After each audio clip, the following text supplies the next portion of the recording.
Bine ați venit, dragilor din Zodia Pești, oriunde v-ați afla în această lume. Suntem din nou împreună la o nouă lectură pentru următoarea perioadă a lunii iulie, perioada cuprinsă între 13 până pe 19 iulie. Așa că, dragilor, toți cei care aveți nu doar soarele, ci și luna, Venus sau poate ascendentul în Zodia Pești, această lectură este de asemenea și pentru voi. Desigur, nu uitați, este totuși o lectură general colectivă, vă rog să luați decât ceea ce va rezona cu voi.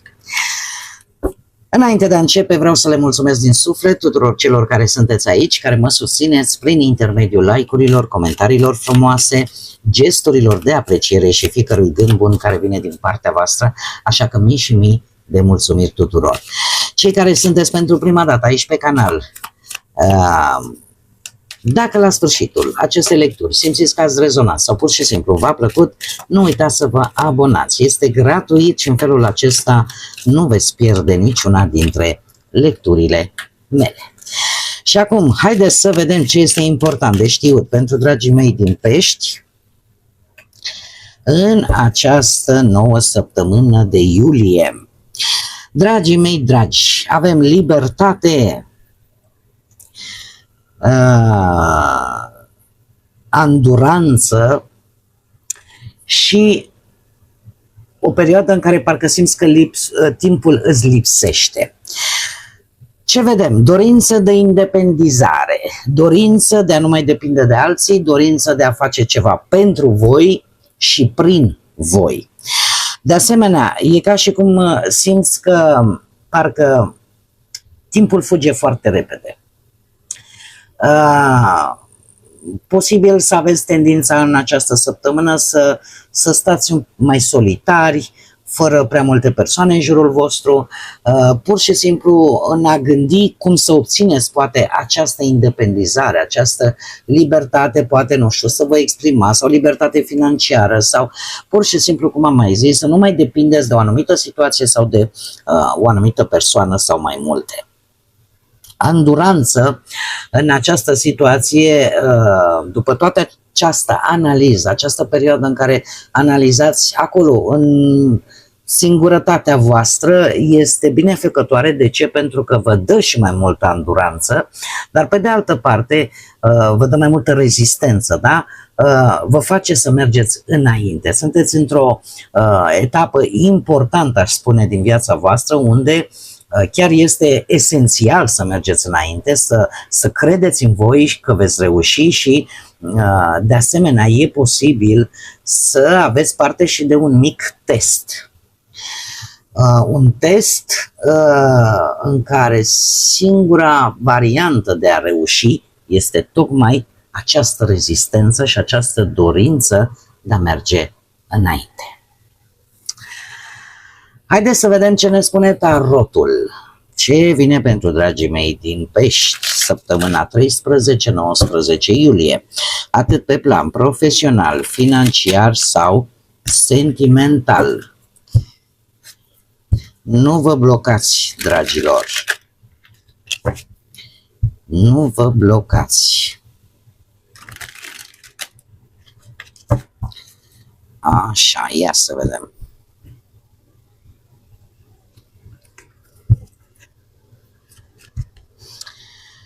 Îndrăgostiții, carul, un 3 de cupe și judecata, 3 arcane majore, cel puțin până acum. Asta îmi spune că e într-adevăr o perioadă cu lucruri importante. Hai să le și clarificăm. Clarificăm, te rog, carul pentru dragii mei din Pești. Clarificăm carul, perioada 13-19 iulie. Clarificăm 3-ul de cupe. Ho, ho, ho. Clarificăm judecata.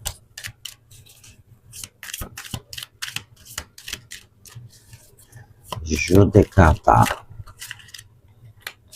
Și clarificăm surpriza săptămânii.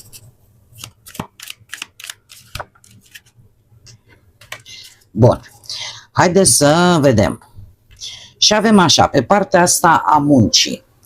Avem o decizie importantă provenită de la un 7 de bâte. Nu știu dacă voi ați dat vreun examen pentru vreun loc de muncă sau ați avut convingerea, cum să spun eu, că puteți să duceți la bun sfârșit un anumit plan, un anumit proiect legat de cariera voastră profesională. Probabil că ați traversat o perioadă destul de complicată în care provocările, obstacolele au fost omniprezente pe partea asta a muncii. Șaptele de bâte ar spune că a trebuit să depășiți anumite lucruri nu tocmai plăcute, poate care veneau din partea colegilor, care poate nu concurau pentru același post sau ceva provocări neașteptate, da? În care voi a trebuit chiar să vă apărați jobul, postul sau ideile, să rămâneți pe poziții și să aveți curajul, ca să spunem așa, și perseverența ca să treceți cu bine peste aceste provocări, peste aceste dificultăți care ar fi putut apărea pe cariera voastră profesională sau la locul vostru de muncă. Lucru care duce la această decizie, o decizie foarte hotărâtă, o decizie în care spui, domne, știi, eu nu mai accept, de exemplu, un contract dacă nu sunt îndeplinite cu tare clauze. Da? Este o decizie importantă în care voi veți ține cont de valorile voastre, de valoarea voastră. Da? Veți alege să lucrați, de exemplu, într-o echipă cu care voi vă simțiți compatibil, în proiecte care vă plac, sau să faceți un parteneriat solid cu colegi sau cu alți profesioniști care voi simțiți că vă sprijină. Da? Și cred eu cel mai important, această decizie, această alegere pe care o faceți voi din punct de vedere profesional, să știți că e gândită înainte. Este vorba posibil de acceptarea ori a unui job sau de o asociere, o colaborare cu alte persoane. Pe partea asta a banilor, pe partea banilor avem carul provenit, o firar să fie, ce?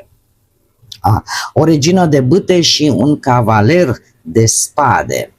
Avem aici zodii de... aici avem zodia Gemeni. Poate că unii dintre voi aveți legătură pe ascendent cu această zodie sau o altfel de legătură. Rămâne voi să stabiliți. La partea banilor avem zodia Rac, o altă zodie de apă, avem zodii de aer, Gemeni, Balanță, Vărsător sau zodii de foc. Berbec, Leu, Săgetător, care într-un fel sau altul pot avea o conexiune, o legătură cu bănuții, cu partea asta financiară. Ce ne spune Carul? Carul ne vorbește de o decizie foarte hotărâtă în ceea ce privește o situație financiară sau tot ce e legat de bani. Ce înseamnă asta? Că voi veți urma un plan foarte clar în a vă crește venitul. Da? Sunteți foarte planificați, dar sunteți și foarte hotărâți în același timp și sunteți doritori să treceți la acțiune. Deci vorbele nu mai sunt de ajuns. De ce? Pentru că ați analizat foarte bine, ați analizat la rece o situație și ați dat dovadă de destul de multă perseverență. De ce? Putem vorbi de două energii aici, atât masculine cât și feminine. Puteți să vă regăsiți pe voi sau puteți să regăsiți alte personaje din viața voastră și care au legătură cu finanțele. Una dintre ele, eu aș spune că este cineva foarte... Când e vorba de bani, este ceva foarte prudent.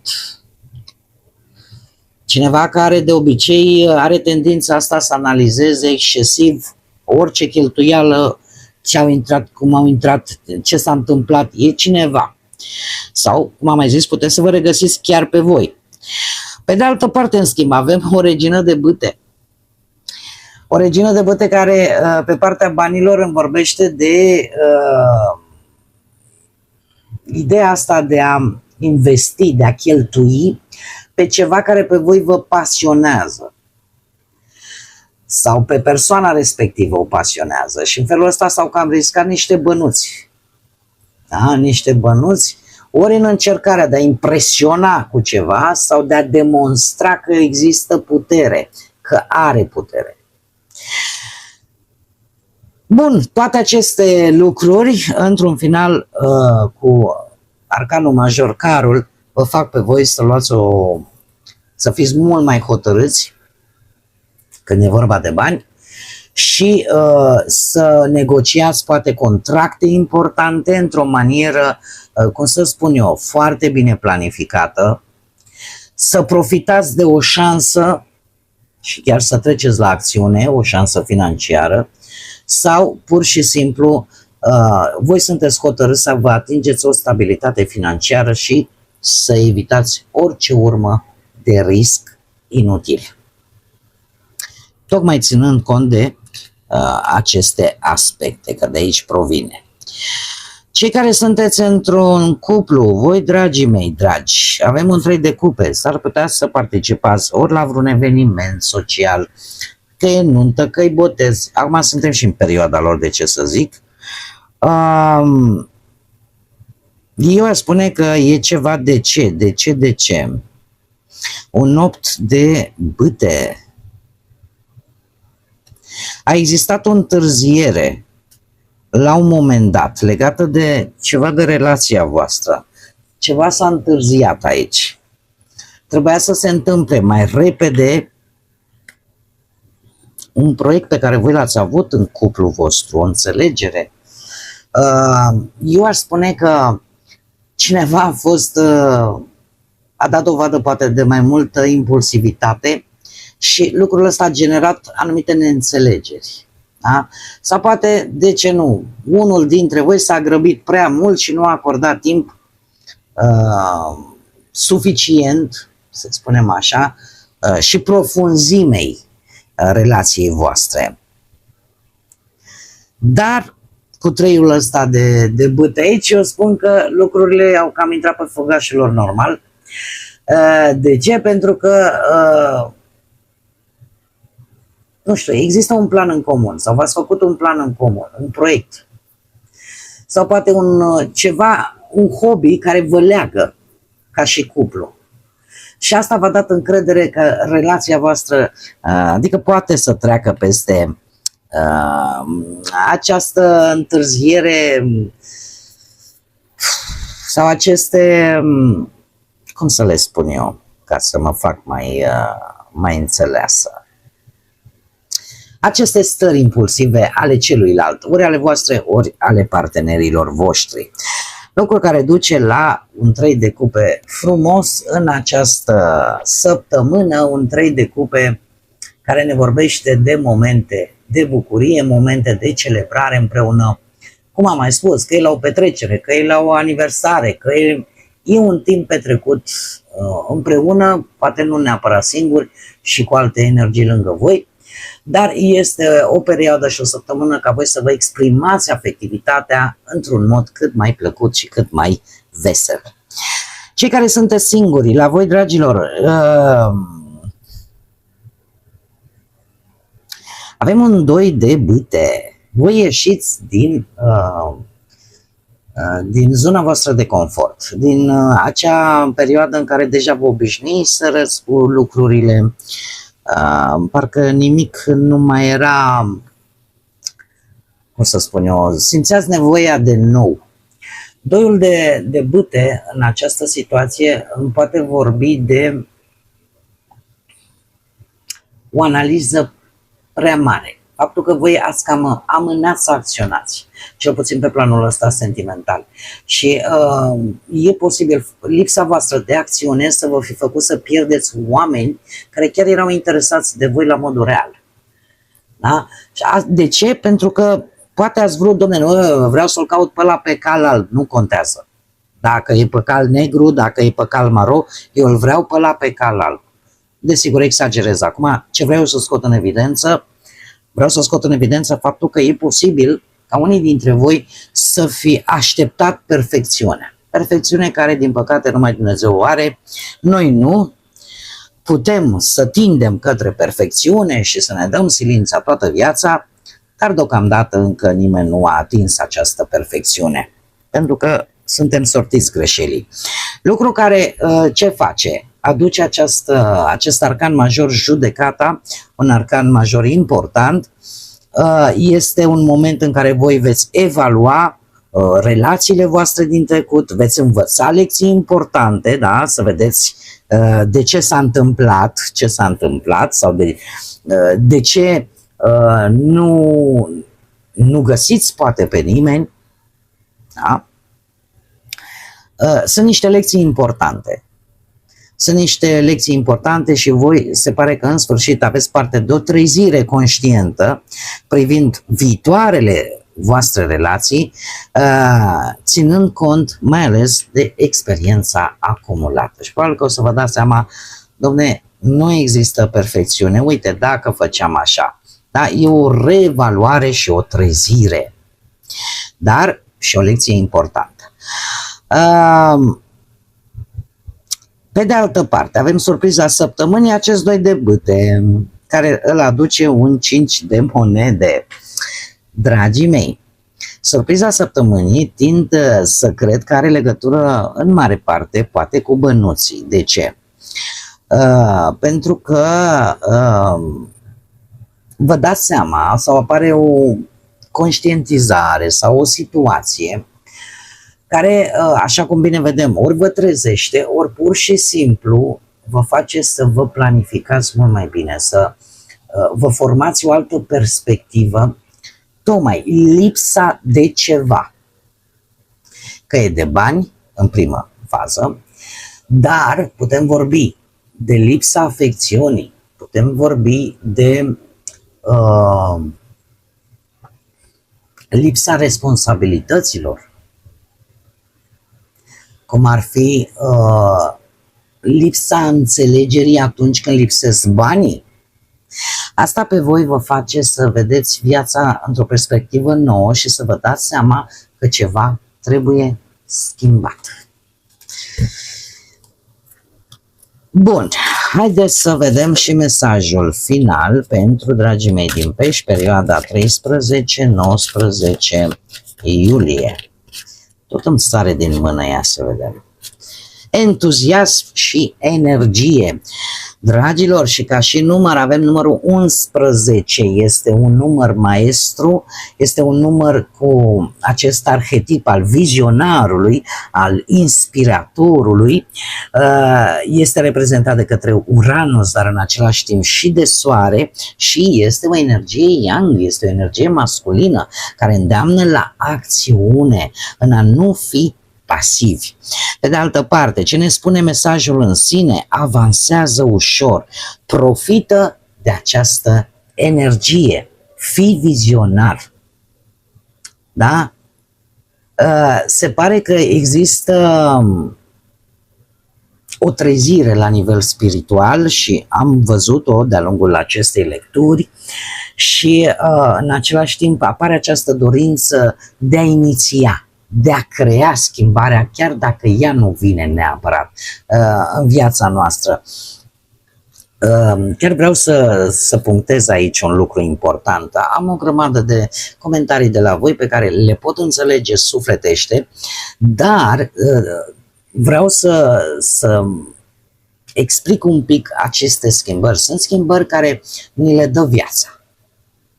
Sunt schimbări pe care trebuie să le facem noi atunci când vedem că un lucru nu funcționează, atunci când vedem că ceva ne deranjează și stăm de multe ori a fi pasiv în anumite momente cheie din viața noastră, de fapt nu ne ajută să avansăm.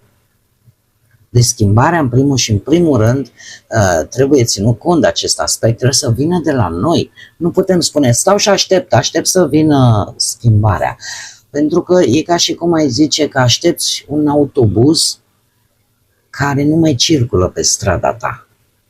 Și atunci trebuie să iei tu inițiativă. Bun, Cam acestea au fost mesajele pentru voi. Eu vă mulțumesc tare mult că ați fost alături de mine și, desigur, până data viitoare când ne vom reîntâlni la o nouă lectură, nu uitați, suflete frumoase, să gândiți înalt, să zburați înalt și, desigur, să lăsați ca liniștea, pacea, credința și iubirea să vă însoțească la fiecare pas.